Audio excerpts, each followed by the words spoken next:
You're listening to Northern Runes Radio. Thanks for tuning in. We're glad you came along with us today. On our shows, we attempt to grapple with the questions relating to the nature of consciousness in our modern world as seen through the lens of Ozitu, the pre-Christian spiritual belief system of our Northern European ancestors. By knowing where we come from, by having that connection to who we are, we can make a course forward to build our lives in a way that brings honor and truth not only to our people but to the world around us. You are listening to Northern Runes Radio.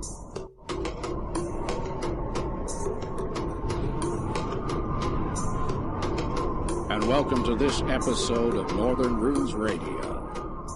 Today we are starting our newest broadcast after finishing up a saga, a 5-part series on the saga of the Volsungs, which we hope that you will download. And as we mentioned in the last broadcast, those of you that would like to have that as a download where it's all together in one thing, parts 1 through 5. And, of course, you could put that on your iPod or you could put it on your tablet or whatever, just to have that there so you don't have to go searching through all the RSS feed to find it. Just email us at runesradio@gmail.com, and we'll be glad to send you the link to that. And, of course, there's no charge for that. We hope you realize it. We have been dealing with a lot of deep matters, and we've been thinking about a lot of important issues, especially as we have so many things going on in our world today. We're going to be talking today about understanding the nature of Odin. And we're hoping this is going to be a show that you find enriching to your life. I have Glenn with me here today. Pleasure to be here. And I know he's excited about this show. And we're hoping that you're going to be just as excited listening to it. Understanding Odin. Now, of course, that's a tall order. And, of course, there's so many things in our mythologies that have multiple layers and depth to them that in a broadcast such as this, we can only touch on things. But we hope that by the end of this broadcast, you'll perhaps have something more moving inside of you than what you did before. And so we're gonna begin. Right on. Well, one of the things that is a big question, with a capital question mark in many people's minds, and not only in our day, but among those of our ancestors as well, was the question of Odin's nature, whether or not he was trustworthy or whether he was not. We know from the mythologies, of course, that he is called the All-Father. He has so many different names. He's the Lord of the Gods. He is the God of War. He is the one who is the God of wisdom, the God of magic, the God of death, and so many different attributes that belong to him. And it is said in the mythologies that the other gods and goddesses follow him as children do their father. He is said to, along with his brothers Vili and Ve, to have, given gifts to Oshk and Embla, the original human beings, to make them become what they were, our ancestors, with intelligence and the ability to evolve. Good looks. And good looks, too, yeah. Can't forget about that one. And yet there are many things that are said about the All-Father that really give a person a moment of pause, We did an episode a long time ago called The 9 Noble Virtues, in which we just talked about that. Now, different groups have different ways of stating that. Some have the 12 noble traits. Some call them the 9 noble virtues. Some just call them the 9 virtues.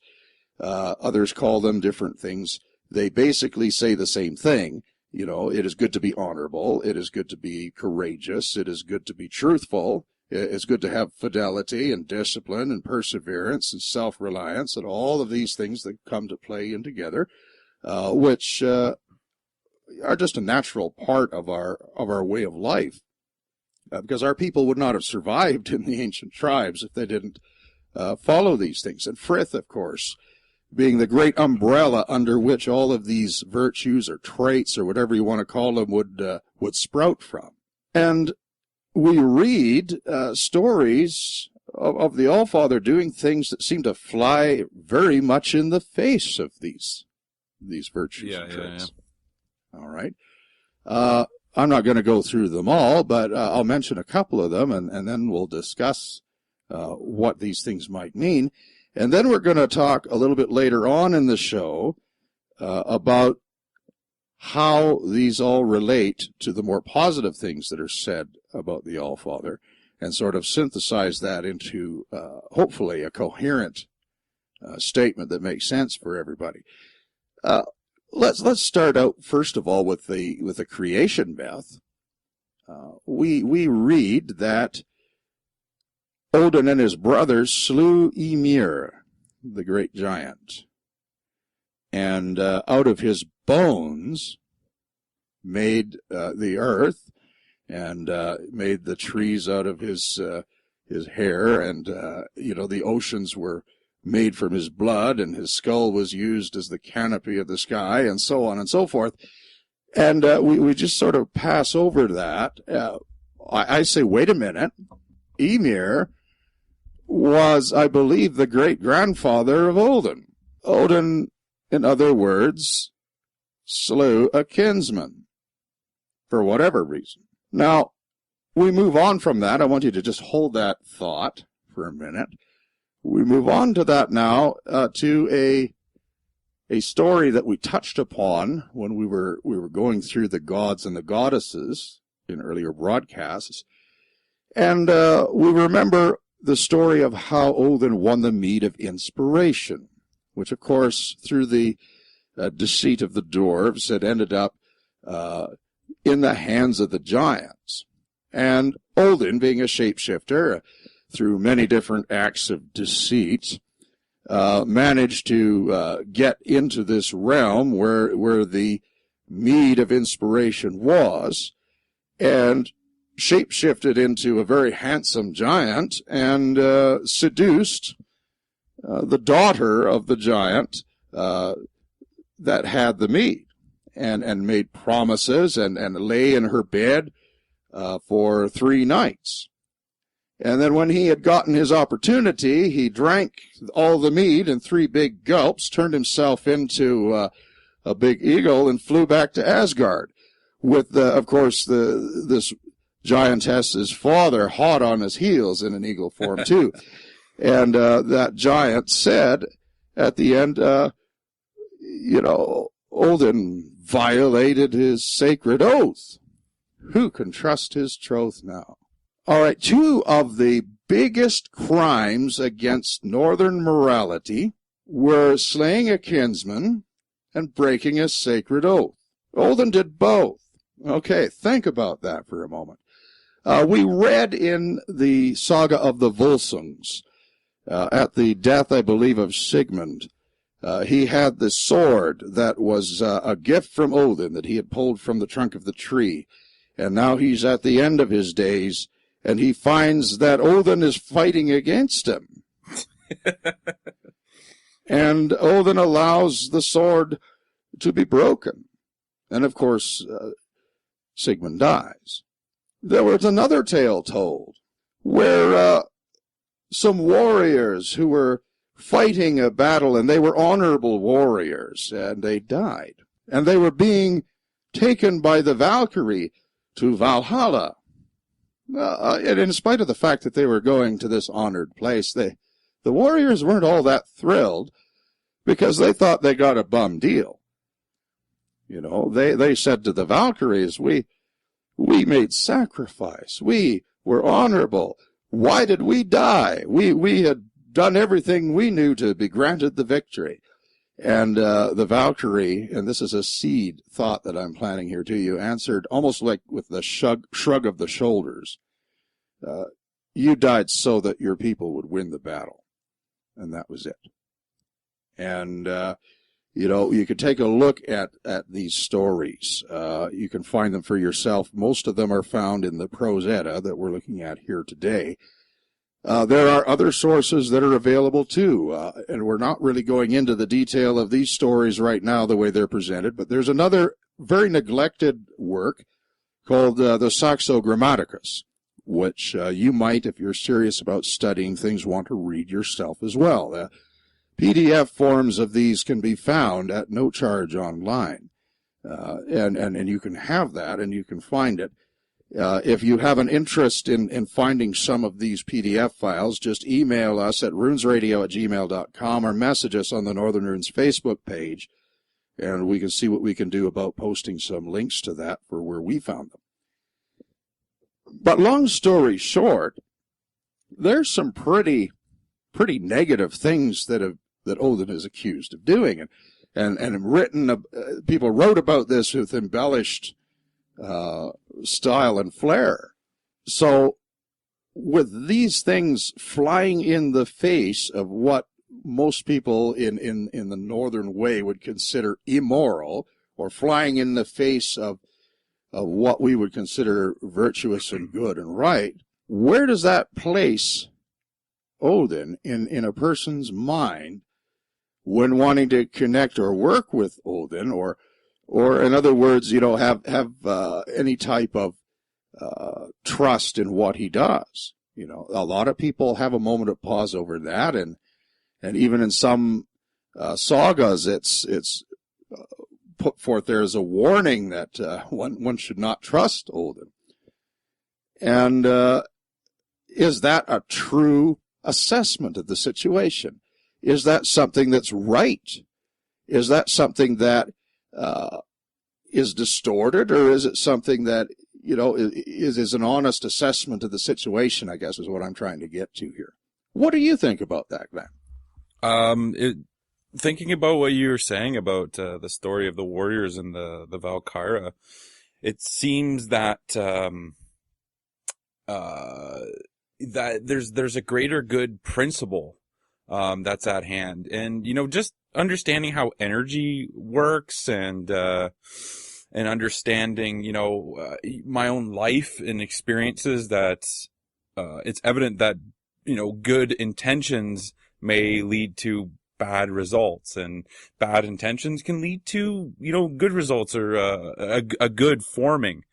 So it seems like Odin did amazing things. Even though he breaks an oath, slays a kinsman, at the end of the day, it seems that there's a greater good. There seems that there's a greater good for everybody, everything.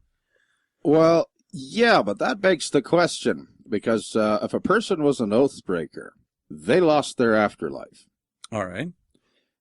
They would not be trusted again under most circumstances. See, this is where this is tricky here, because you're really digging in deep here. Can you trust Odin? Can you trust Odin? Would you want to work with the Allfather? Do you I don't know. Can you elaborate on consequences? Well, we read in the lore that there's a special place in the underworld for oath breakers, and especially for those that lie to cause harm to other people. And either something's honest or it's not. And so here now, this is why these questions arise. Mm-hmm. What does all this mean? Well, I want you to really stop and think. So many people, they skim over the mythologies, they skim over the things that are written, and look at it, and then they miss what's laying beneath the surface of what's being written. Yeah.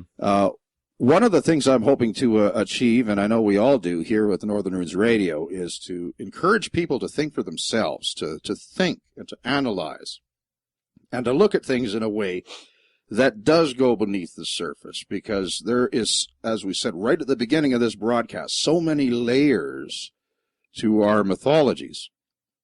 And there's some people that'll rise up there and say, well, a lot of the things that were written long after the conversion to Christianity.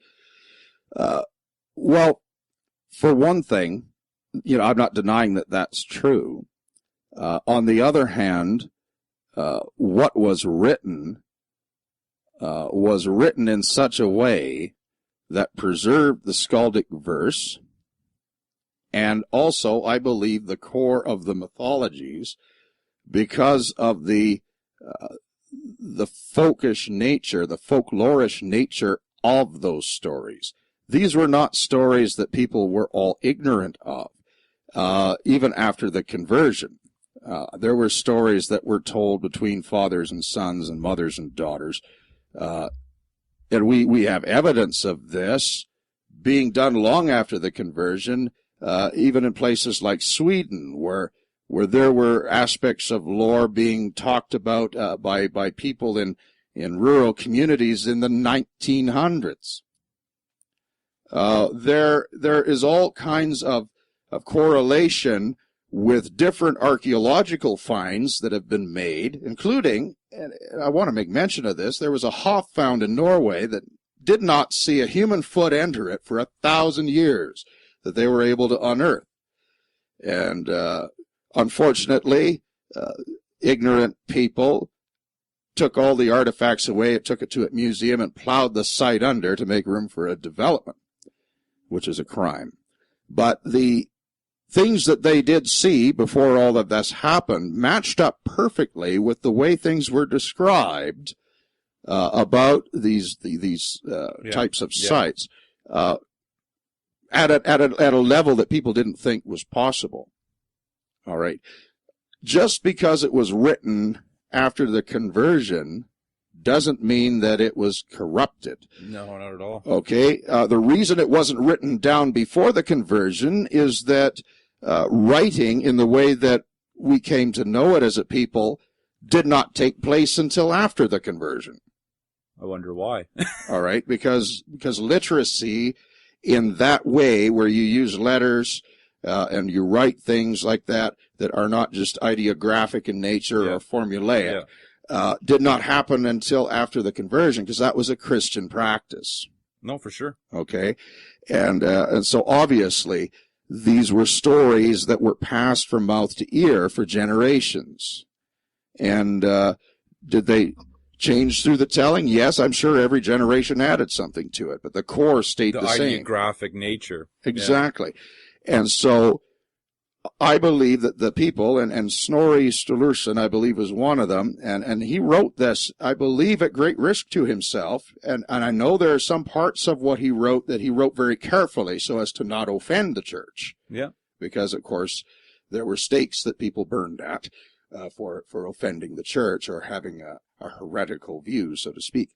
But I believe he saw, as things were moving away from the mouth to ear type of generation of stories to the more literary writing things down, that the newer generations were losing what had been a common knowledge to them in the past. And he wanted to preserve the skaldic poetry. He wanted to preserve the stories, and to do it by writing it down for the first time, possibly. Well, it wasn't the first time. I believe Saxo wrote before he did, but he wasn't as nice a writer, so he was never as popular. But you get the idea of what I'm trying to say here. Yeah. And so we read the stories of our gods, and they all had different shortcomings, and they all had different strengths. Where Odin is concerned, though, the questions that have been asked is he trustworthy? Is it worth trusting? Because he had a very dark side. Remember that he also had a name called Boljurk, which means the worker of evil. And he was considered the god of death, not just the All-Father, not just the god of hosts or the god of war. He was the god of sorcery. He also did things that were not upfront, like so many if you want to look at the Viking Age, thought to be honorable. He did use trickery, deceit, and magic sometimes to get his aims achieved. And we see records of that. There is one story in particular that comes to mind where this had nothing to do with mankind, but Odin was proving a point to Thor. Odin, being a shapeshifter, shapeshifted and impersonated a ferryman that Thor was trying to get to take him across the water, and so Odin took great pleasure in humiliating Thor through using his wit and using his trickery to basically make his point that brute force is not always the answer. So, and I'm hoping that this is inspiring you folk out there listening to read the sagas, to read the lore, because, you know, I could sit here and spend the next hour reading these stories to you, or I could allude to them like I am doing right now. And of course, we'll make some posts on Facebook as to what sources that we're really stressing the most here, so you can look for yourself. You know, it makes it so much better when you take the action to read some of these things yourself and then listen to what we have to say and come to your own conclusions. You know what I'm saying? So, is Odin trustworthy? Well, just looking at these things right now, as we've just been talking about them, that really is a question. And on the surface, a person would say, I guess not. Not if the code of morality was such that, you know, what you're going to question the very value and nature of the severity of slaying a kinsman and breaking a sacred oath. It's so hard to get over mentally. You know, like, how can you be trustworthy if, you know, the way of our understanding is that's severe?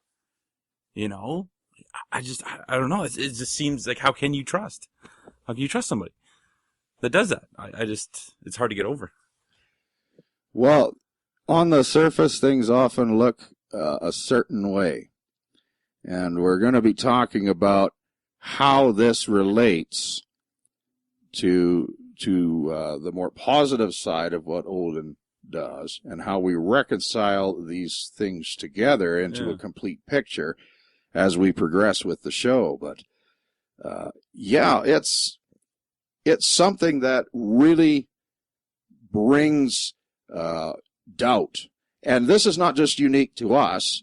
From things that were written, there are people that felt that way back in the days of our ancestors as well. They didn't trust Odin, and those that practiced magic and so forth, they didn't trust them either. Yeah, for good reason. You know, it was kind of what's your angle type of a thing. Yeah. And who can blame them when you're looking at such an upfront society? And yet there is a lesson, and I will mention this before we move on, there is a lesson to be learned in this, and that is that wisdom is just as important as power. You could have the might of Thor, but if you don't have wisdom, are you going to win in the end? Yeah. Or not? Yeah, this is a question that you know, I think we're all faced with all the time. Is that can we transcend at moments, you know, the more primal aspect of our nature? You know, because we have the fight or flight mechanism, but the ability to sit back and to strategically look at things, because I believe that we're always at war, you know, with the nature, the elements, in the mind. And I think, you know, we have to be like Odin in the sense that, you know, like the complexity of his nature makes him so unpredictable. It makes him so powerful because of that wisdom. He knows all angles, you know, the dark and the light, you know. And on top of that, we don't read that Odin was at war with himself. Yeah, that's true. That's true. Okay. Although he also had a name that meant the stirrer of strife. All right. He used to deliberately start wars. Yeah.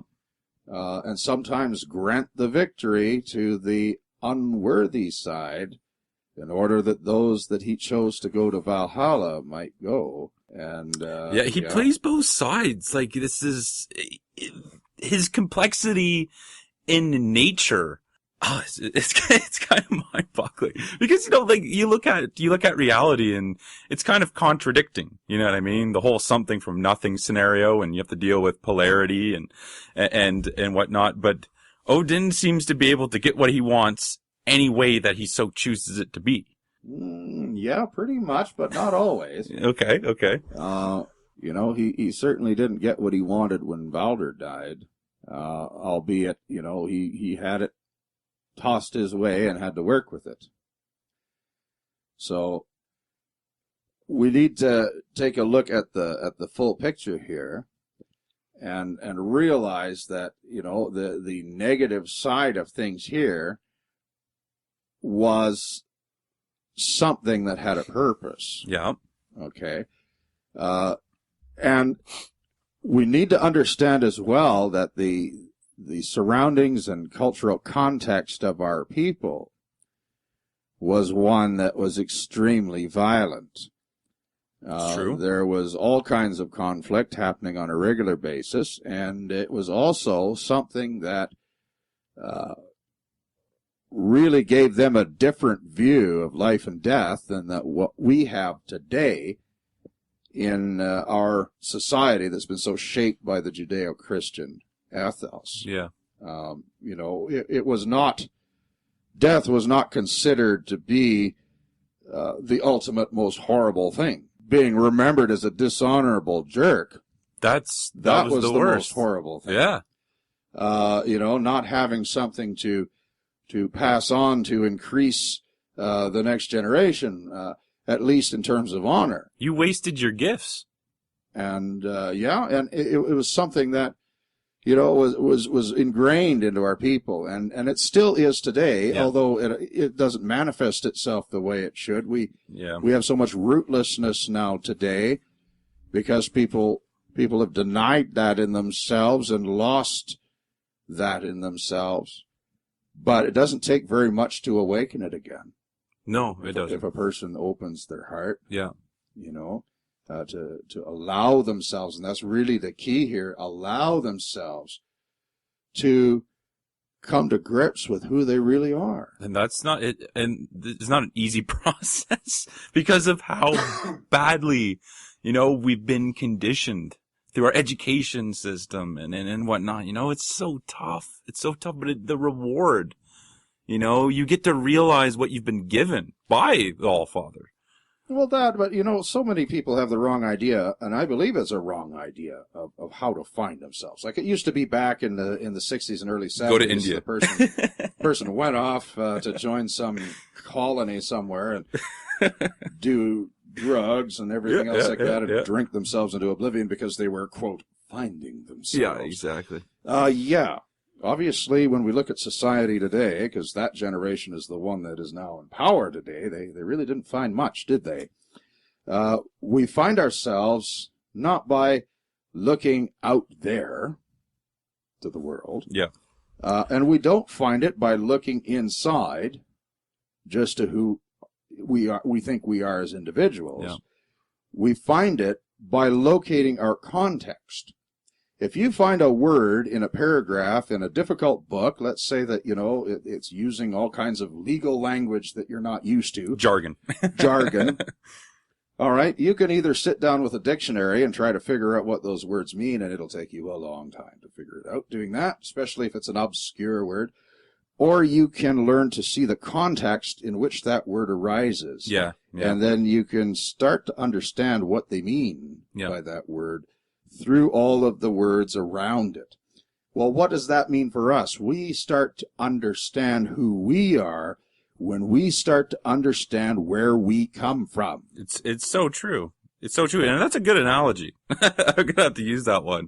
But it's true. You miss that one word, you don't know what it means. You can lose out on understanding the whole entire page or the paragraph. And the challenge, of course, that I was talking about for me was the context. Our symbols are everywhere, believe it or not, and they're completely out of context. And I think that's for a reason. I think that, there are energies or forces or what have you that don't want us to awaken. You just have to look at history. So we need to get back to the context. And like you're saying, where do we come from? And Odin, he seems to be at the very beginning, near the very beginning of this. So understanding his nature, can only give a greater context to understanding ourselves. Yes, and that's the first part of that, and realize that there's many gods and goddesses, and Yeah. I like Stephen McNallen's quote that a god without a goddess is halfway to atheism. There's also the goddesses, and we Yes. need to realize that they are a part of our Yes, makeup, and yes, they are a yes. very much neglected part of our makeup in the modern movement, I believe, and we need to correct that problem. Oh, huge. And we are going to do our best to help with that process too. In the meantime, we hail Frigg, and we hail Jord, and we hail Saga, we hail the goddesses of our people, and we don't forget them. No. While we're busy talking about Allfather. No.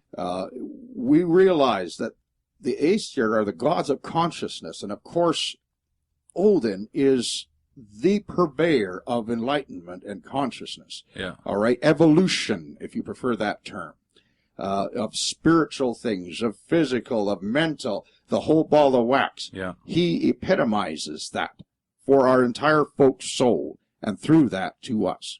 And we need to realize that and understand what that means. Now, how does all the negativity of the dishonorable, or what appear to be dishonorable acts, fit into all this? Well, we're going to get into that. We're going to talk about that a little bit more firmly after midpoint, but it's good that these questions are arising. Because you know what? I know you're listening out to this broadcast right now. You're asking these questions. What is there in trusting Odin? Is he honorable? Is he trustworthy? These questions arising in your mind is good, because it means you're thinking. And we're going to bring these things into a more focus. We are going to take a brief break and enter into an interview. If you happen to be listening on the RSS feed for our station, that's either through your podcatcher or through iTunes, and you're subscribed to us. And our interview is with Seth Alfatherson. I believe you're going to find it to be very thought-provoking.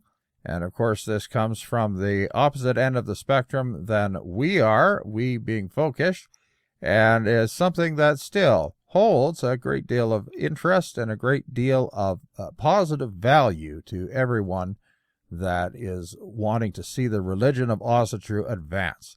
So just sit back, relax, and enjoy this interview. And then after the interview is finished, we will be resuming our regular broadcast. And if you are listening to this through our YouTube channel, the interview will be standalone, and it will be part of a playlist, and you'll be able to see the different interviews that we've done throughout this last year or so. So hail to you, relax, grab that cup of coffee, and stay tuned. The interview's coming up right away.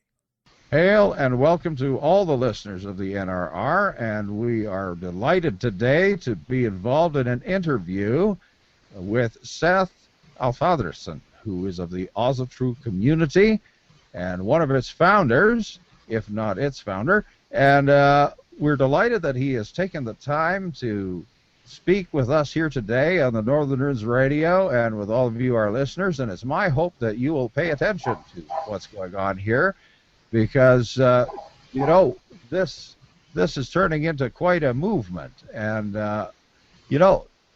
Asatru has for so long been in the background of everything. And we're starting to see people from younger generations stand up and start to take Asatru and bring it places and do things with it. And Seth Alfatherson is one of them. And I'm honored as the host of the NRR Northern Runes Radio to have him with us today. Thank you for being with us, Seth. Well, I'd like to thank you for having us and allowing us, representation on your show. It's a great thing to be here. Absolutely. And I want you to know that We appreciate you taking the time out of your day to talk with us and to answer the questions that we have. One of the things, of course, that we want to make sure people are aware of is the fact that you have Facebook pages and websites, and we're going to get to that fairly shortly. But before we get into the meat of everything, I know that you've been making a lot of posts and have an online community on Facebook, but it's possible that many of our listeners who are all over the world do not know who you are yet. And I was wondering if you could take the time just to introduce yourself and let our listeners know what inspired you personally to follow the path of Asatru and what led you to where you are right now. Okay, well, I'm 19 years old. I started on the path when I was about 13, and my entire childhood was filled with Tolkien and legends and fairy tales, and it just always felt like there was more to it than just stories. And so I started looking into books, reading, learned about Norse mythology, and started actually believing in the gods before I even knew Asatru was a thing. And I couldn't find anything on the internet. And this was only 5 years ago. I still couldn't find much, but there's just something about it that seemed natural, something that was lacking in my life, and I could see it lacking just in the future, and it was something I wanted to change for myself. Well, that's powerful, and the gods of the North spoke to your soul in that sense. Did you feel that there was a connection that was building there as you were looking for the information? Because I know it can be hard to find, but did you feel that type of connection building within you? I definitely did. There was always I just couldn't stop myself from learning more, researching more. I felt like I just had to. There was a pull that was insatiable, and the more I learned, the more I felt connected, the more things felt right, the more it felt like home, to sort of say. The deities seemed reasonable, things that could be real instead of just an almighty person looking down on everyone. Everything just started to make sense, and it was immediate connection. Well, how many things, because I know this inspired you to start the Asatru community online. How many things are you doing with the Asatru community right now? Right now, we have a few different divisions. We have charter members, which are people that apply for membership. They go through a screening process. These people can host events.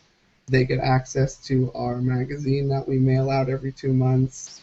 Right now, we're trying to also build an ambassador program, which they'd be up front for, which would allow us to get more in contact with local kindreds. We also have a kindred charter member program, which just allows them access to our network, helps them build. We can help people start new kindreds. Then we also have the actual, what we'd like to call the network, which is all the social networks put together. They're all linked. They all have the same information. We hope it just gives more outlets for people to plug into. And then we're opening a forum on our website in the coming days. Our website's being redesigned right now, so once that's finished, the forum will be up. And then we're trying to get out there. The more support we have, just people knowing about us, the more projects we can work on. Well, that's powerful because the proactivity and the industriousness, that's part of the virtues of the faith. I see that's something that's being done with all of the different initiatives that I've seen that you're doing on the boards there. And I wanted to know your opinion with the efforts that you have been putting into this. How do you feel the response from the general public is, and from Asatru around the world, for the Asatru community has been so far? As far as other Asatrus go, the response has been very positive. Of course, there's a few people that'll be unhappy, but in general, we get very positive reviews. People tell us they think we're doing a great job. One thing we do is we always like suggestions from people, and the community's helping us try to fix any wrongs they think we might have. But the response has been wonderful. Every month we get more views on the website. Every day we get at least 10 members to join the Facebook group. It's spreading like fire, and a lot of people seem to like what we're doing. Well, that's good to hear, because I think there's a hunger in the souls of many people for something that has a reality to it, because modern Western religion just doesn't seem to have it. I know it didn't for me, you know, and there was a time when I was actually a clergyman in the Christian religion, and so I knew a lot of the theology. I still know a lot of the theology of both the Old and the New Testaments and the Bible and so on and so forth. And it always struck me as kind of odd that Yahweh or Jehovah never followed his own laws. And I got a little bit irked by that. And of course, seeing and knowing the power of the runes and of the gods of the north from the time I was very young, because I followed in the footsteps of my father, but I had actually drawn out symbols when I was about 4 years old that I got punished for very severely. I mean, well, not to offend any of those of tender ears, but bare-ass whippings with the belt. For having drawn them, and I found out in later years that I had drawn out 18 of the runes of the Anglo-Saxon Futhorc, and you know, that was a part of my life, and there was an energy that was there, and things used to happen, and so it became a natural thing to me when I came to Osatru, and just like many have said to me when they have come to Osatru, it was something that fit in my heart. It was something I was already doing, and it was powerful. And to see this hunger that's there, I think that people, if it's presented to them in the right way, are going to be moved, and they're going to do something. And those of you that are listening here, I'm hoping that you're catching this, because there are many different ways of and expressions of our faith. The NRR is nonpartisan, and we allow everyone to have a voice, and we're interested in seeing the growth of the religion as a whole throughout the world, because, you know, it's a worthwhile way of doing things, a worthwhile way of life, and something that leaves things for our descendants, which is so important. I was wondering, are there actual physical kindreds that have joined the Osatru community online, or are there physical kindreds that you plan on spawning or creating, or is it all going to end up being more of an online federation type of a thing? Right now, off the top of my head, we have 8 affiliated kindreds spread throughout the United States. I think 1 in the UK. 2 people have showed interest in building their own kindreds. We'll see where that goes. But right now we have about 8 that have joined. Well, that's good, and they hold events and everything too, as kindreds would. I would like at this point, you know, as we're talking about this, to give you the opportunity, without any restriction coming from me or anyone else, to share what is on your heart and the passion you have for what you're doing, and why you're doing it at this time. The mic is yours. Thank you. I'd like to start with the reason the Osatru community was ever created. When I first started searching for information, it was just so scarce. Any website I found, the last time it was updated was at least 2 years ago. And so I decided that I'd just start a blog about trying to find information. I had no idea what it was going to turn into. Then that grew, it spread to Facebook, Google Plus, it just spread all over the place. At one point we decided to actually make it an organization, and the basis of it is just for people to share information with each other, to feel connected. You're on one part of the world, you can't find someone, you can join our network, find someone near you across the world, wherever you want. We can help people host events.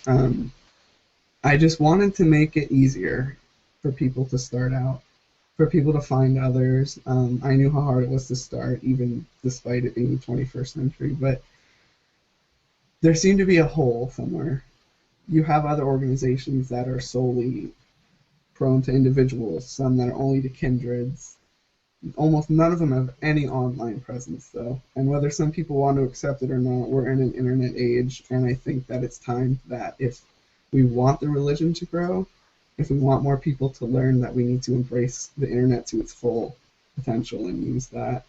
That's what we're trying to do. We obviously want a presence in the real world, and we're working on expanding that. But our main focus is creating a network that anyone can tap into. It doesn't matter your race, culture, previous religion, anything. We just wanted to make it easier for people, and I think we're doing that. It's been challenges, but I think we've helped a lot of people find others and just connect and learn and spread what they know and gain knowledge. And I think it's been a great learning experience. I've met a lot of people, talked to a lot of people. I've gained a lot of worldview from it, but in the end, I think it's something that'll just help the Asatru community at large in the end. No, that's excellent, and that passion that drives you is something that needs to be, I think, spread on to more and more people, because there aren't that many of us out there, really. Right. And it's good to not have that focus where technology is not ignored. There's the place where I think you'll agree with me. Technology could be overused, where you don't have any contact with anybody. However, you can use it as a tool alongside of contact to be able to get a message out to the world. I think we share that view here, because that's what the NRR is all about. We're out there trying to communicate to the world as far as possible, and you're just doing that in a different way. And we look at that, and we have to embrace the age in which we live. We have to bring Asatru into the 21st century, because if we don't, people are going to have that imagined thought that we got to go all wearing armor and talk about storming the next town, and the town of Red Deer has our supplies. Off to battle we go. No. In the 21st century, it would be off to prison you go. It's a matter of bringing it into the 21st century, and with that thought in mind, is there anything new that you have planned that you're working on, without giving away the farm of anything that maybe you haven't hatched yet, that you would like folks to know about right now with the Asatru community? Well, as I'm sure most of our members will know, our website is currently being redesigned. When that's done, the features it'll offer will be much improved over the last one. We're also working on restructuring our previously announced but unreleased ambassador program. There may or may not be a magazine redesign, and a few secret things that I'm not sure I want to bring up right now, but they're definitely exciting. So everything, if goes to plan, there'll be a lot of new things for our members in the coming years. That's positive. That's positive.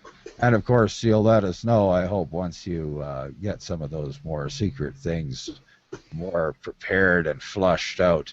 Oh, definitely. Because we would like to know. There are many of our listeners, and I want to make sure that I don't leave these people out, because we have listeners in over 100 countries, and some people are on their PC, some people are on their phone, whether it be an iPhone or an Android or a tablet. I know there's a lot of people who drive truck, and they've got it stuck in their little device, because I guess now a lot of the newer vehicles, even some of the semi-trailers have these, or semi-trucks have these things where you can plug your phone right into it and listen to your music or your podcast or what have you. And they don't have access to the internet right now to go and check things out without stopping their vehicle or shutting off the broadcast. So we don't want them to do that. I was wondering if you would be able to verbally just tell our listeners what your website address is. No and, problem. Perhaps how to find your Facebook page. Okay, well, the website's pretty easy. It's www.theawesomecommunity.org. And then to get to our Facebook page, so we actually have a group and a page. The page is more for updates about what's going on, general Awesome things, and the group is more discussion-based. To find the page, if you just go to Facebook and type in the Awesome Community, it'll come right up. Same with the group. There is an older Awesome Community page.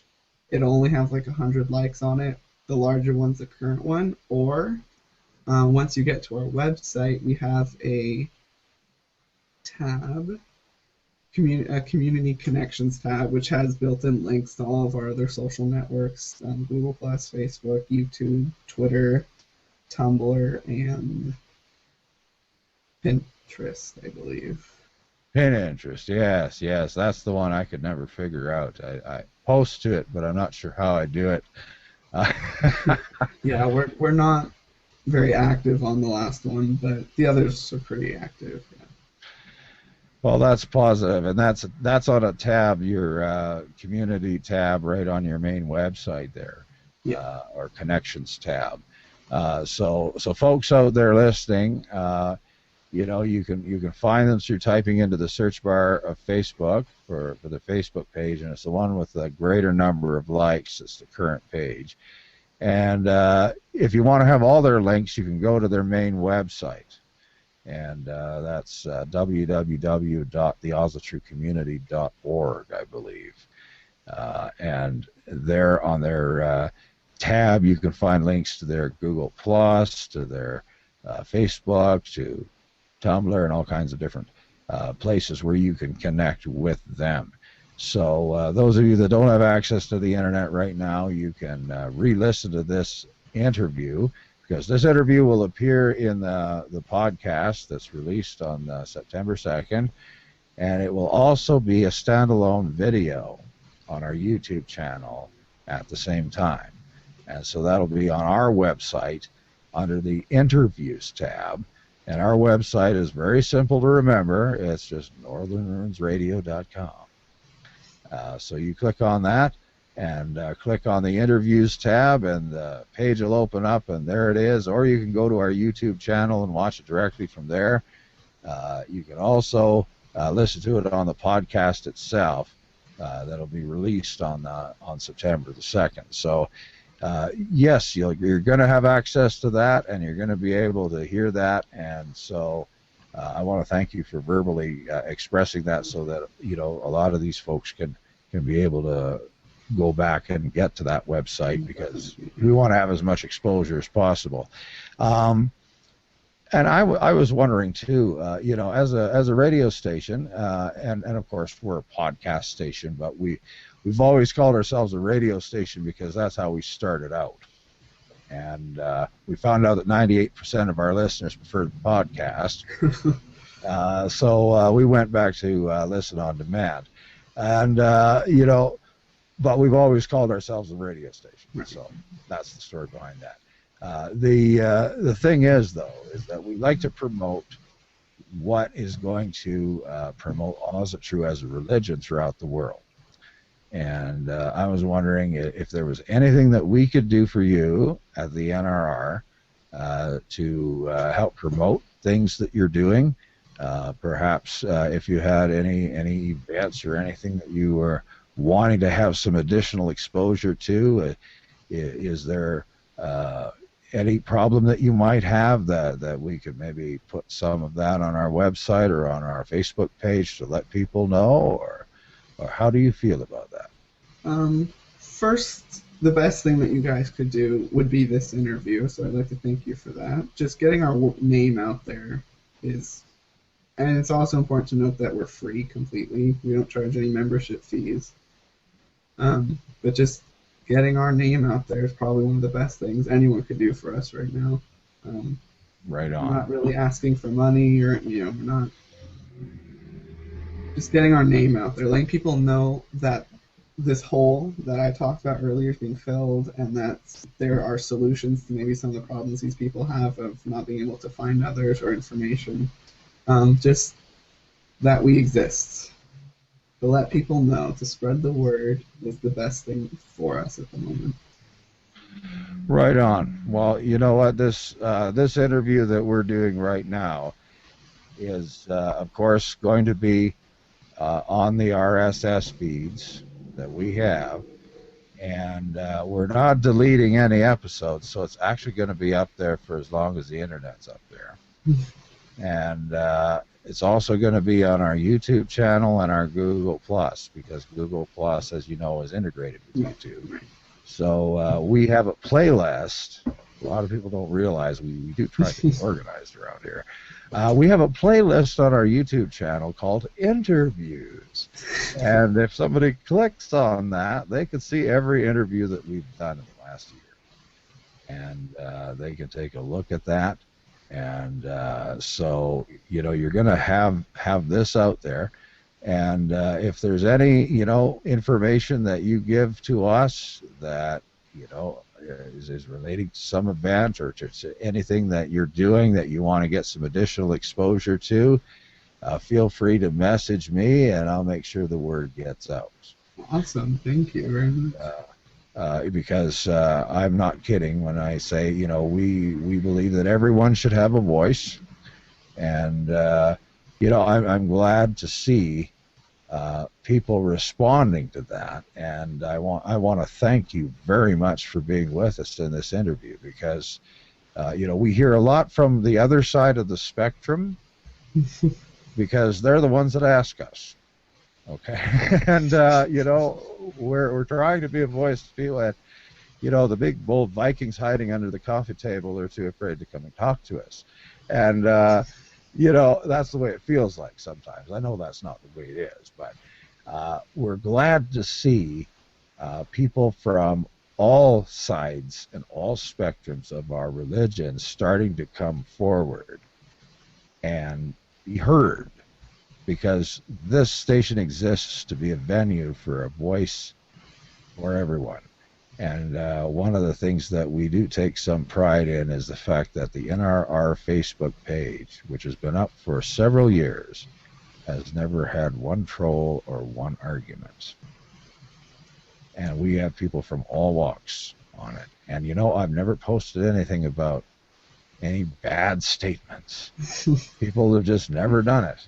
And I know they won't, because that's not why we're here. We're not here to promote folkism. We're not here to promote universalism. We're not here to promote tribalism. We're here to promote Asatru.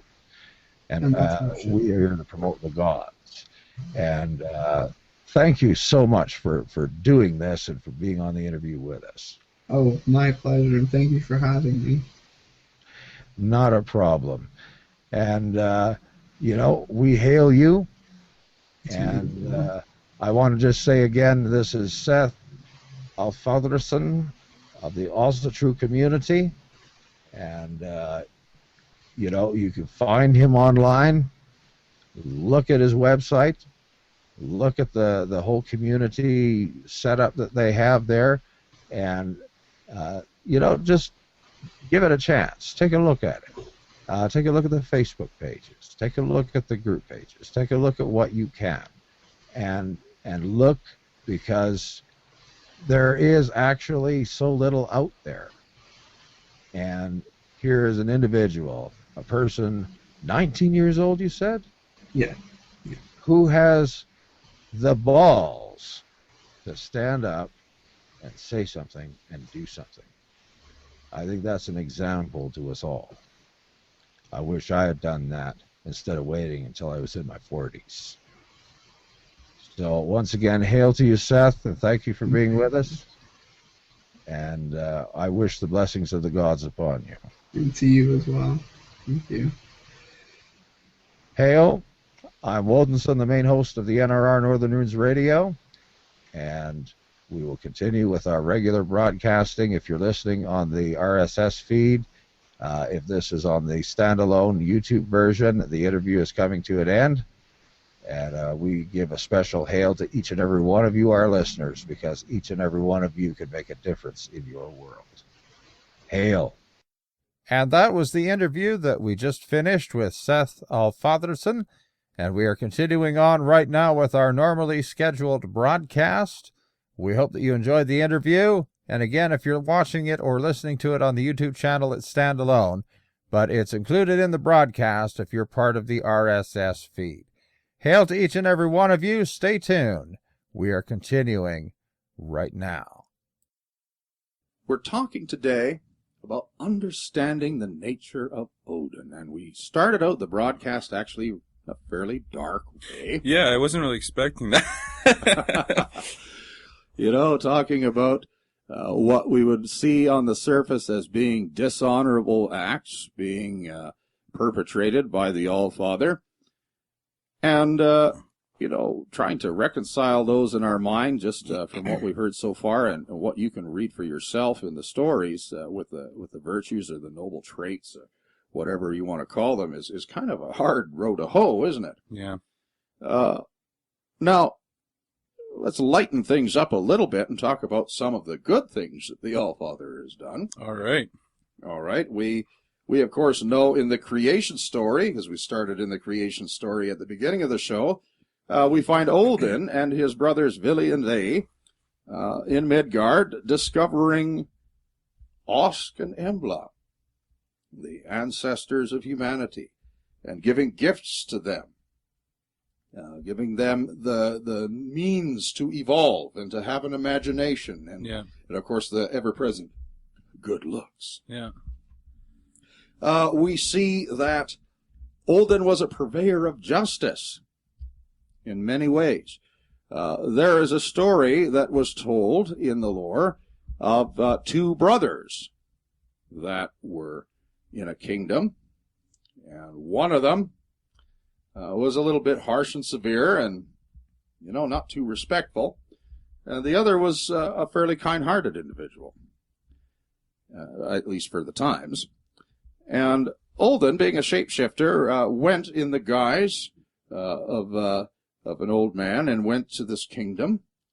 And the one brother treated him very kindly, treated him with respect, treated him with honor. The other brother suspected that this old man was a sorcerer, and so he had him tortured. And during all of this, the old man prophesied that this brother would die by his own sword. And when it was revealed that this old man was actually Odin, the brother that had done the torturing drew his sword and went to attack, and tripped on his way to do so, and fell on his own sword.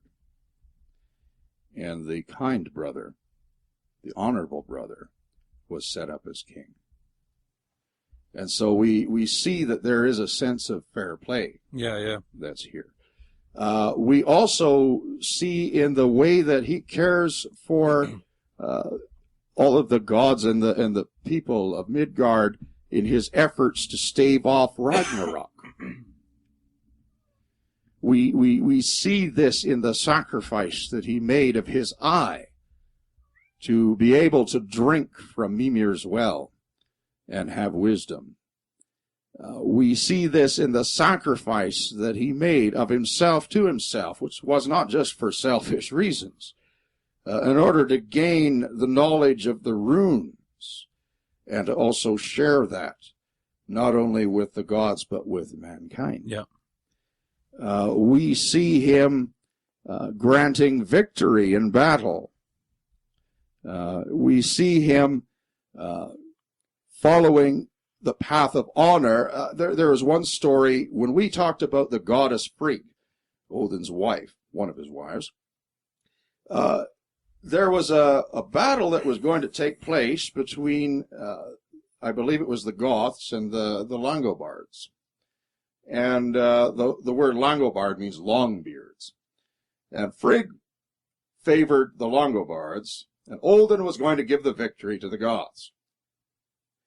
Well, Frigg played a trick on Odin and turned his bed around in the tent when he had asleep, so that when he opened his eyes and rose up, the first thing he would see were the Langobards.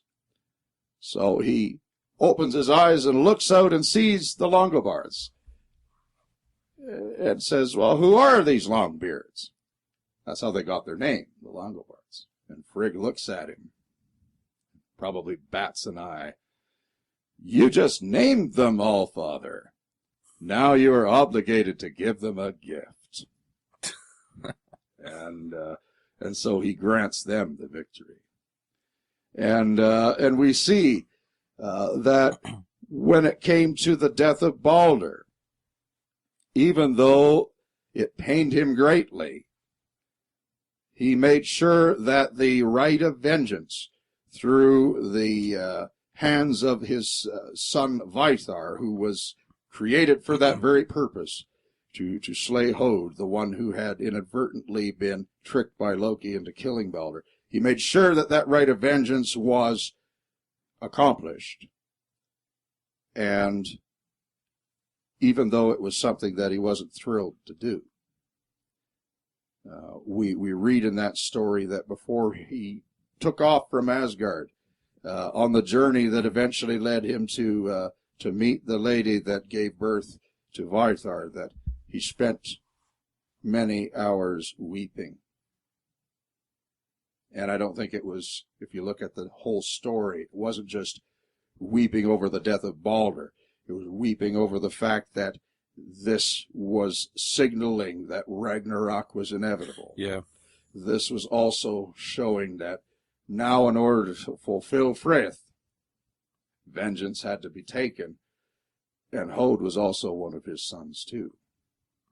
So Odin actually lost two sons, not just one. Yeah.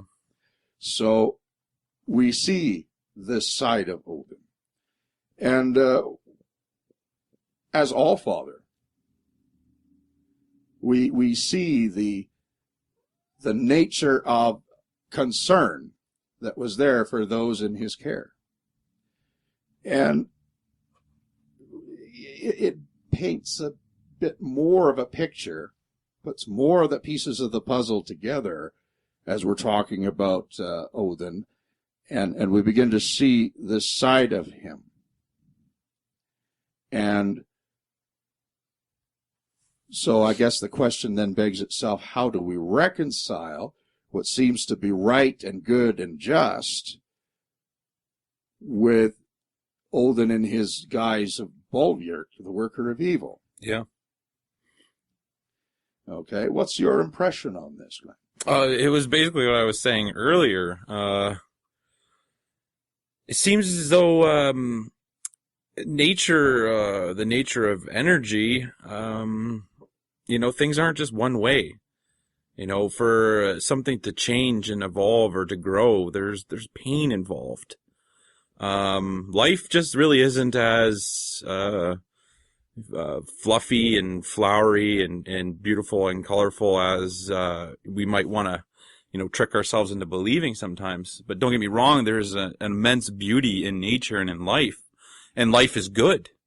It's just that Odin has to be all of these things. He has to be the complete set, I believe. And, how can you have any acts of great goodliness if you don't have those acts of, great the severity of those actions that he did, slaying a kinsman and breaking a sacred oath.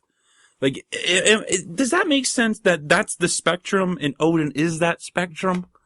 Well, one could ask the question, too, like, when it comes to the negative side of things and the positive side of things, making a complete picture, wouldn't the chaotic forces of Jotunheim and of the more negative aspects of Helheim account for that? Would not the suffering a person undergoes in the completion of this cycle not be achieved by the very process of evolution itself, rather than by Odin? That even brings the question to mind of what part the giants do play in all of this, because of course the giants refer very much, I believe, to preconscious forces of chaos that always seek to tear down, and we see it shown in the stories, to tear down the enclosures of the gods. And where the Allfather is concerned, since these energies are already in play, why would he play a part in them then? So we find ourselves asking these questions, and we take a look at not only the mythologies but the cultural context of our people. That we know that there were quite a few people that had questionable practices among our ancestors too. We take a look at some of the wars that happened, and they, as human beings, not all the wars that were fought and the raids that were set out on were done with other intentions than greed. Some of them were very much for the protection of the folk, but especially in the Viking Age, in spite of the combat that was done for the displacement of our people, they were trying to find a place to have a home where, during all the conversion that was going on in Europe, they could have their way of life and preserve their faith. But there were also those that went out for no other purpose but to get gold, or to pillage and plunder. And so we see sort of a positive and negative aspect there too. But really, in our examination of this, we're no further ahead as to whether or not Odin is trustworthy. I was going to just say something about that too. But can it be said that human evolution, the evolution that we're going through, we wouldn't even have a chance without the gods, without our elder kin, without our ancestors? They trailblazed for us. And Odin just seems to be the pinnacle of trailblazing. It's so weird because I like to say that he sets an example, but the nature of those examples and how they contradict. Do you know what I'm getting at here? Yeah, I know. You're saying, you like to think of Odin as an example, except when you're talking about some of these things we've been talking about today. Pardon me. But the thing that comes to mind here as well is that in the evolutionary process, there always is something to be struggled against. And of course, we see that in the forces of chaos. And eventually, we're told in the lore, in Voluspa, that the fire giant Surt will finally rise up at Ragnarok, and then the cycle will come to an end. Yep. And, was Odin and is Odin a trailblazer? Absolutely, because he keeps traveling the 9 worlds, as we've said on multiple occasions, to seek wisdom in order to stave Ragnarok off for as long as possible. So that we can grow and evolve. So that we can all evolve and that they can evolve as well. It's hard not to trust somebody that's doing that for you. I don't know. It's just, And, but yeah, so looking at, And this is something as well as we're going through this broadcast. I'm hoping you're picking up on this, and we're going to tie this together. I promise. Things are not always what they appear to be on the surface. I definitely agree with that. Okay. Yep. It's very easy, especially also true, to pass judgment on others without knowing the full story. Yeah. And I know that we're not supposed to do that, but as human beings, people often do. We need to always be sure that we understand a situation and we understand what was going on at the time before we make a judgment call on somebody, because of the fact that we may not know everything that happened. And, of course, if something is dishonorable, then it's dishonorable and it should be owned up to. But we don't need to become so hair-splitting and nitpicky that we tear one another down and tear one another apart. We do not need to be like that. No, and isn't this about forming our own personal gnosis? To a point. Unverified personal gnosis is good as long as it is in line with the lore. Yeah. And of course, a person needs to really understand the lore in order to have any kind of gnosis that's meaningful. Because, if you don't know the lore, you can, of course, make all kinds of wild and crazy claims and say this and that. And it turns out that it has nothing to do with our gods at all. No, you don't know the context. The context, of course, is our ancestors. Exactly. And there are some things that we need to remember, too, and that is that a lot of the faith and experience of our ancestors was to them personal gnosis. Yeah. And so we need to have some personal gnosis in our day and age today because our religion is something that is dynamic and living. You got to carry it on. You got to carry that torch. Otherwise, let's write a Bible. Yep. Let's say it's the inerrant word of the gods, and let's just be like everybody else in the Judeo-Christian movement. I'm not saying this to slam anybody, but I'm just saying this right now. We need to realize that we have a dynamic faith and that we have, of course, a rooting and grounding in the lore, but it's something we bring into the 21st century with us now. This has got to be something that's valuable and relevant to us now, or we will not have anything to pass on to our children. And on top of that, those of our people that have not yet awakened to who they are will be deceived into thinking that we're no different than what they've grown up Exactly. with. No, that's a really, really powerful point. We have to be in line with the lore, and everything that's being talked about today when we're discussing the nature of Odin. Yes, I'm trying to understand it for myself, and there is the confusion factor, and in that confusion, I'm learning and I'm, building on my personal gnosis, but it's the lore. We're talking about events that have happened in the lore. We're not talking about something that we made up here. We have to be in alignment. And, I believe that's the only way that we're ever going to be able to move forward. So, yeah, that's a really good point, Winston. There's not a lot of us in this world right now. We are on the cutting edge right now, our generation right now, on the awakening of our people. Yes, there are some things that are core that we cannot compromise on, because if we did, then we would be moving away from the spirit of what our ancestral ways are. But if all we do is nitpick every little thing, then we are basically chewing our own fingernails until there's nothing left. We're eating ourselves away. And we need to really focus on the task at hand, and that is to awaken to who we are and be an inspiration to help those of our people that have not awakened yet look into who they are and come to that knowledge too. Yeah, we got to uphold what our ancestors have done for us.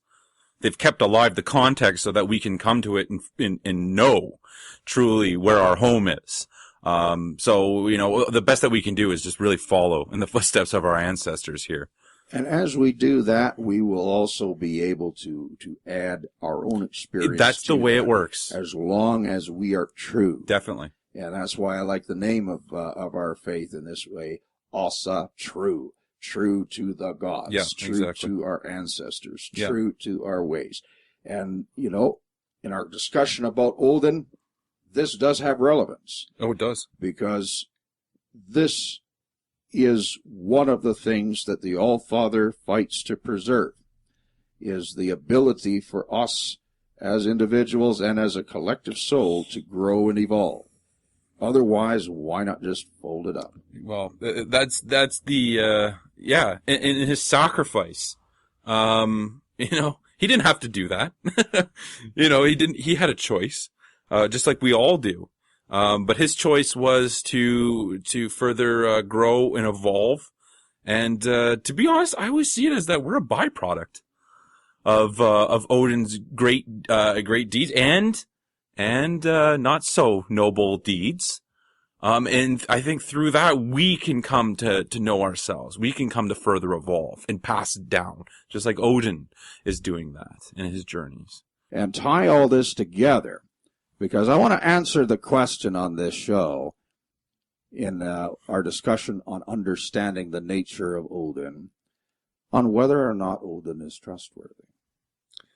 And we're going to come to that. It is also said that Odin rules all things, and mighty though the other gods and goddesses are, they submit to him like children to their father. Odin is the son of Bor and Bestla, who is the daughter of the giant Bolthorn. He has two brothers, Vili and Ve. There is some discussion that these names could mean will and sacred enclosure, respectively. Odin and his brothers killed the giant Ymir, the first being. From his body they made the earth. From his blood the seas and lakes. Rocks are his bones. The sky they made from his skull. Odin and his brothers also created the first people. From trees they found on the seashore. The man's name was Osk, and the female was Embla. In skaldic poetry, land was often called Odin's wife. He is also called the god of earth. The name Sweden comes from Svidir, one of the names of Odin. In the Gylfaginning, the tricking of Gylfi, a king of Sweden called Gylfi, who called himself Gangleri, travels to Asgard to find out about the gods. There he meets three rulers on three thrones. The one on the lowest throne is called High. The one on the middle throne was called just as high. The man on the highest throne was called Third. All these names are different names of Odin. Odin's wife is Frigg, the daughter of Thjordvin.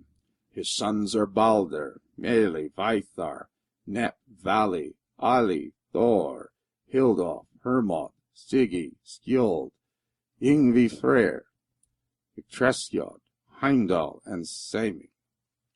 Odin has two ravens which sit on his shoulders. These are Hugin and Mjolnir, for thought and memory, respectively. He sends them out over the world to bring back news of happenings. It is for this reason that he is called the Raven God. Odin's horse is called Sleipnir. It has 8 legs. Odin has a spear called Gungnir, which is said to never miss its mark. He has a ring called Draupnir. Every 8th night, 9 rings of the same weight will drip out of it. Odin sits on a seat called Hlidskja. There he is supposed to see through all the 9 worlds, and see everyone's actions, and understand all things.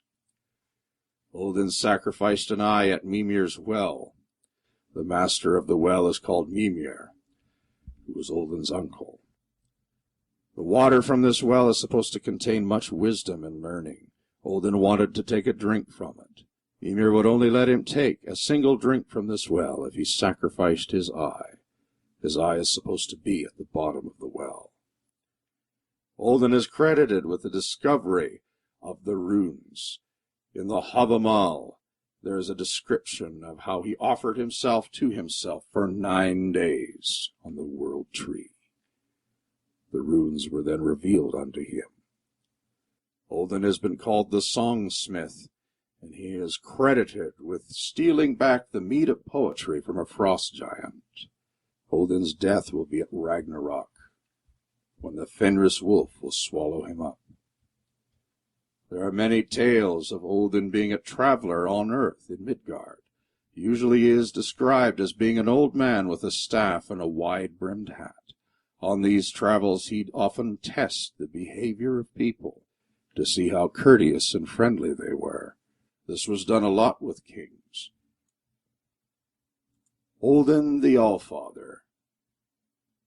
Many Norse kings traced their descent to Odin. Even many of the lineage of the Anglo-Saxon kings have his name as an ancestor. For Odin's name was also pronounced as Wodan, Wotan, and on the mainland Proto-Germanic, Wothanaz. This is a brief story sharing some interesting pieces of information about the god that we are talking about in this broadcast today, Odin, All-Father, God of the Hanged, God of Wisdom, God of Sorcery, God of Death, God of War. Hail Odin! We remember. There is so much depth that we can go into here. And, of course, on a show like this, we can only scratch a little bit beneath the surface. Yeah. Hopefully Yeah. more than what, the casual reader might Yeah, do. for sure. But we talked at the beginning of the broadcast about a lot of the negative, or what many would look upon as dishonorable acts that were perpetrated by the All-Father. And then we talked a little bit about some of the more positive things that the All-Father has done, and some of the motivations that we know from the lore that he has, which are very honorable indeed. And so, we're still left with this question, is the All-Father trustworthy? Yeah. Because even in some of the sagas, this question is raised. Yeah. And we need to settle that issue. And I believe that we can do that. Well, let's take a swing at it. Well, I think that the biggest issue that we need to understand is that there is a larger context to what happens in the world than what we see in our individual experience. We mentioned a little bit earlier about how a lot of times things are not what they appear all the time on the surface, and that we have to watch when we pass judgment, especially on other people. Sometimes the judgment is warranted if it is proven beyond any reasonable doubt that there is something that has happened that is worth, making that stand over. And so, I don't want to make any bones about it. Sometimes that is true. And then, we have a responsibility to act according to Freth. And we need to protect those that are in our midst, whether it be our families, our kindreds, different people that are there. I'm not for a moment saying that we should neglect that in favor of being what the monoculture in our day and age says, in quotes, tolerant. We don't want to be tolerant of that which destroys our families. We don't want to be tolerant of that which destroys our faith. Yeah. But we do want to be tolerant of people who have made decisions for reasons that we are unaware of. Yeah. There are times when you dig beneath the surface of things, you begin to understand why. And this is something that we need to bring to bear when we're looking at these questions that we're talking about in the nature of Odin. We often have a tremendous ability to forget that there are other perspectives out there than our own. Yeah. Okay? We sometimes even have a hard time really being objective about the things that we see in our own experience, much less looking at the wider picture of what's going on. Where it comes to the acts that appear dishonorable, we need to take a look at the wider picture. We need to take a look at what the reasons were for things being done the way they were. You see, we take a look at Ymir, the first story that we were talking about in the broadcast today. the first life form, if you want to call it that, and how Odin Villianve slew him and then made Midgard out of it. Ymir was a preconscious force. Mm-hmm.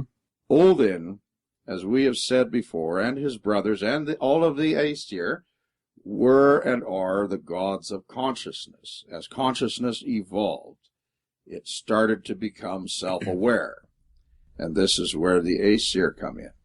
And the Vanir, of course, are the gods and goddesses of the cycles, but they also have an awareness because there's an overlap and they work with the Aesir. Ymir was not of that ilk. He was just a force. His name meant the roarer. Okay, there was no intellectual exchange with Ymir. He was the roarer. And no talking to that, eh?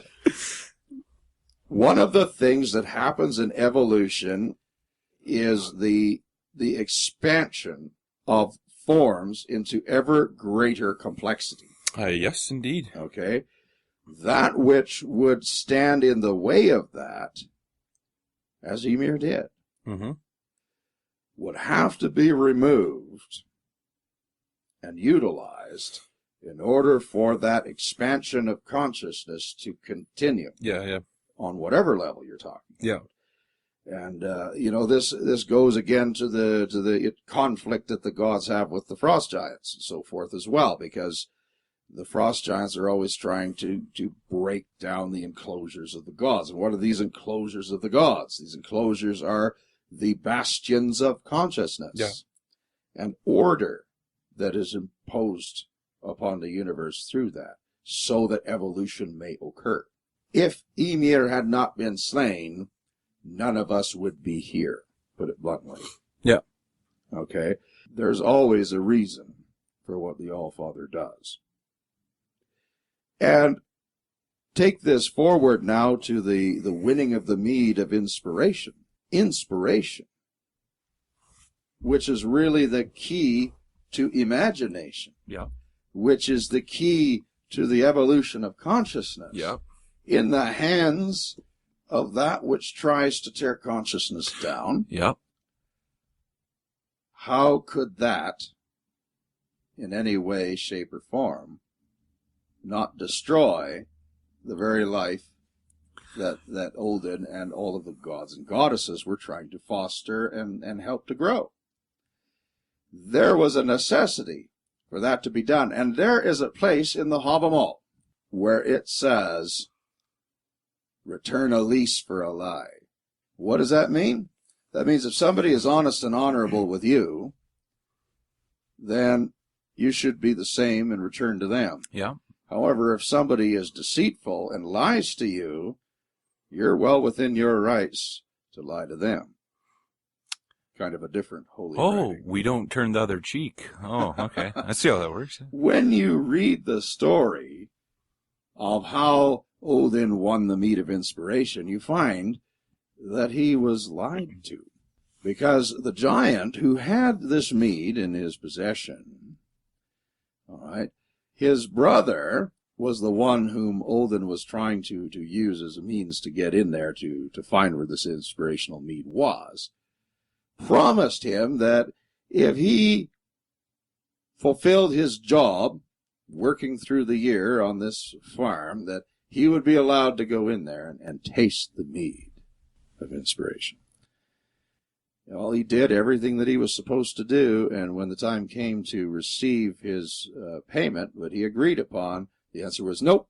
So he was well within his rights, I believe, to do what he did in order to get that mead and bring it back, because it was something so vitally important. Yeah. And it's important for us to remember that the responsibility that the All-Father has, not only to himself, but to the tribe of gods to which he is a part, and the tribe of gods which they are in alliance with, the Vanir, and, of course, mankind, his people, our people, that are, that's not a small bag of rocks to have to deal with. And he did what was necessary to achieve what he had sworn probably the greatest oath to do, and that was to be the chieftain of all of this. Yeah. Words fail. Yeah. You know, when you just think about this for a minute, that responsibility is vast. And where it came to the story of the warriors that died, Yeah. that we talked about, you know, they were on their way to Valhalla and they were griping and complaining about it. You know, the answer that the Valkyrie gave them when they asked why they had died was that they had died in order to allow their people to win the battle, which is what they had asked for. And we don't know the price that has to be paid for the things that manifest in our world and that manifest in our favor. We need to remember that gift for a gift principle, and sometimes there's not sometimes, all the time, there's a price that has to be paid. And sometimes we don't know what that price is, and we're looking at things from the perspective of what's affecting us personally. And we're forgetting about the fact that, you know, there are so many others that are involved in our collective consciousness, and it is the whole, the entirety of the collective that, where it comes to the All-Father, he has to be concerned about, not just us. There were untold numbers of tribes. It wasn't just one tribe. It wasn't just one village. It wasn't just one clan. It was a multitude of people. And today, when we look at things, we have to realize that we are individuals who have our context in a folk soul, in a collective of people that starts with our immediate family and then expands ever outward. And that collective is something that is of course, the aspect of consciousness that must grow and evolve. And we grow and evolve as parts of that collective. And as we grow and evolve, that collective grows and evolves. But we are not the sum and total of that collective by ourselves or just in our little groups. No. And there's so much that needs to go into managing that and in dealing with that in a way that is honorable.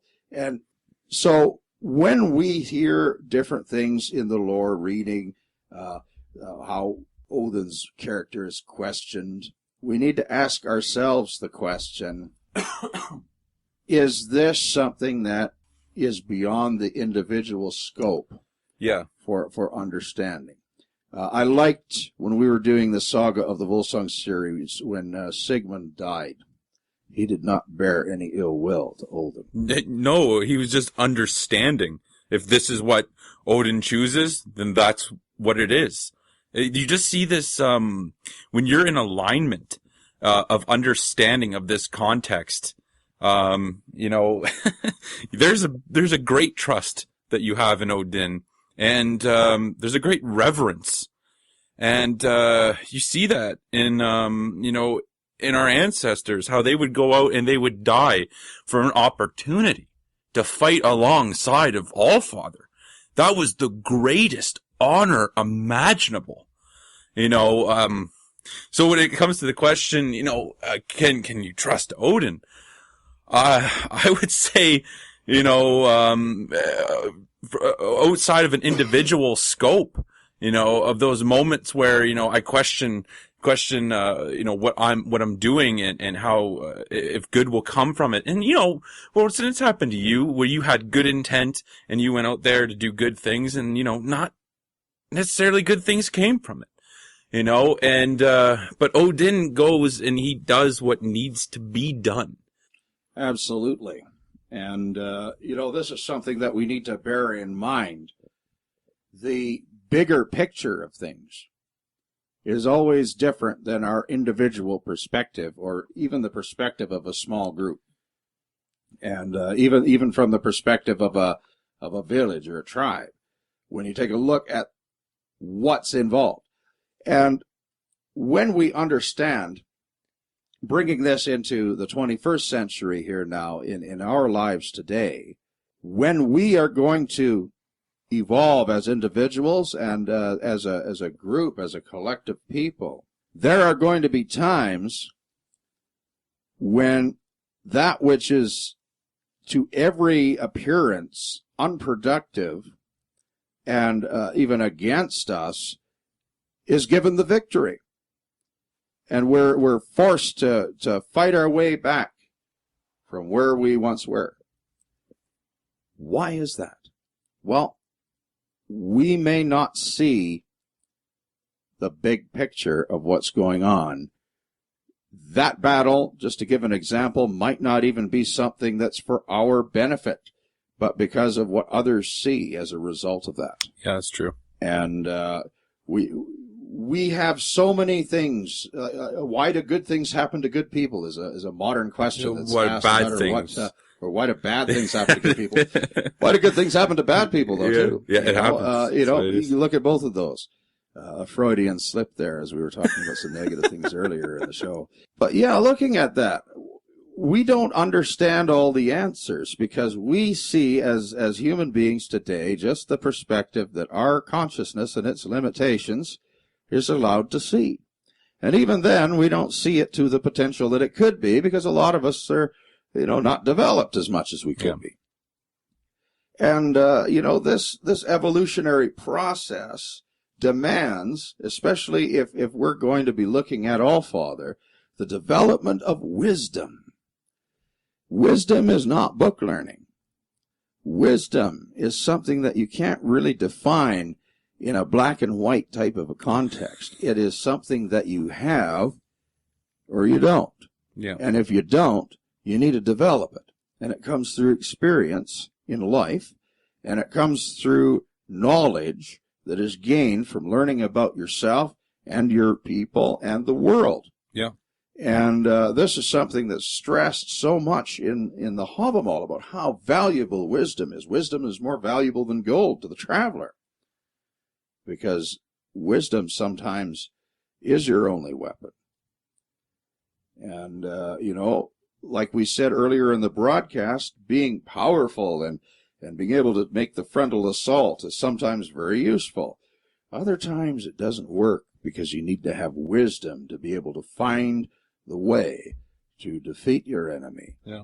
Because they may be greater than you are, but they may not be wiser. It's that deciding factor. And if we're going to take anything from Odin, it's that great wisdom. It's that never ending, traveling, seeking spirit of wisdom. And, if we're going to be anything as if we're going to be ancestors in training, we need to cultivate as much wisdom as we possibly can. We need to take on the understanding of Odin and try our hardest, to be a reflection of the very spirit that he represents. Well, and we also need to walk in the Odian path. Yeah. In other words, we're not sitting there because we don't get down on our knees before our gods. No. Nope. But we do respect them. We do honor them. And we want to learn what they have to teach us. And that goes the same for our more direct ancestors. That goes the same for the Alfar. And of course, it goes for the gods and ultimately Odin as well. We want to learn the wisdom. And that wisdom has a price. And I think, the price that Odin paid where he tore out his eye to have that drink from Mimir's well. Yep. All right. That also tells us things are not always what they seem to be. Yeah. Because the eye that was in Mimir's well of wisdom, the one he tore out of his head, that's supposed to be in the bottom of that well, that was where the wisdom was. Because he saw through the very well of wisdom at the roots of the world tree. Things on the surface may appear to be one way. Underneath the surface, they may be something else. We need, as Odin, to be able to see both, and that comes with wisdom. And we need to have that attitude of self-sacrifice that we are willing to pay the price for that wisdom. You know, that is something that is a challenge to us today.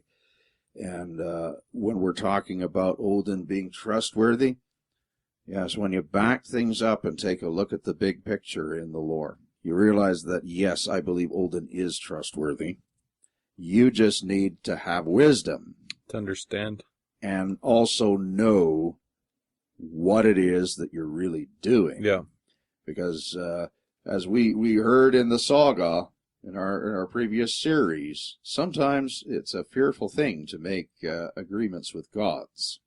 Oh, yeah. Yes. To accept gifts from gods. Yes. Because there's always a price. And that price might not be to your liking. It's best to know what it is you're going to pay for something. As it says in the Havamal, it is better not to send than to sacrifice too much. Yeah. You know, it's better not to do it at all. It's just, you know, throughout the saga of the Volsungs, just the, in the understanding of Odin, is that when you make those agreements with the gods, well, look at Odin. He clearly sees a bigger picture. And if you want to be a part of that, which I believe we all should, in our own understanding way. But yeah, you might not always get what you want, and that's because you probably won't understand why it's happening to you. Yeah, it's just a matter of perspective. It is. And we need to understand that growth has to happen in our lives. And I hope, you know, if you don't remember anything else in this particular broadcast, remember this. We need to grow in our own soul complex. We need to grow in our own wisdom. We need to grow in our own understanding and perception of what's going on around us. Excuse me. And to grow in our understanding of how things always work in that balance of a gift for a gift. When we start to see that, when we start to know that, many things that we just struggle with today fall into a place that we may not all understand in 100% of all of its ways, but it ends up being something that makes more sense than it does at the moment, if you understand what I'm talking about here. But we have to be willing to grow, and that means that we need to be willing to change some things about ourselves. Not point our fingers and tell others that they need to change. We need to do that ourselves. We need to put our time and our energy invested in us, yeah. Absolutely, because when we do that, then we can be an inspiration to others around us, and we can affect the collective of our people. Totally, yeah. And, you know, what a powerful thing that would be if a great number of our people awoke to who they are. What effect would that have on the rest of the world? It's a game changer, right? We don't know, but we should try. Yeah, the battles that we face in this world, and the biggest battle that we have right now is the battle of the mind. But these battles are part of the growth process, part of the evolutionary process, part of the process of becoming something more than we were. By allowing, as we were just saying, that growth to happen where we grow in wisdom and allow our perception to become more encompassing than what it is, instead of just my own situation, to see the bigger picture. Then we begin to see a tremendously powerful thing happen. And that is, we begin to think big and act small. Yeah. Well, what does that mean? Well, it means we begin to think in a global picture and act where we are. That's what that means. Yeah. Isn't that powerful? Yeah. That's something that, would change our world. That's something that would change the face of our people. And this is what we can learn from the All-Father. This is what we can learn from the path of Odin. And we need to have this driven home to us today more than we ever have. And of course, all of the gods and goddesses have something to contribute, and we have something to contribute to them as well. is not just Odin. But today on this broadcast, we've been talking about Wotan. So we want to hopefully leave you with this thought in your mind that through growth and evolution and the widening of perspective, a lot of the things, even about the actions of Allfather, begin to make sense when you understand the nature of how energy interacts and what was necessary for consciousness to grow, and what's necessary today for consciousness to grow. It's always going to be relevant. It's always going to be relevant. Live true. May the gods and the goddesses of our people bless your life. Hail Odin. Hail Odin. You're listening to Northern Runes Radio.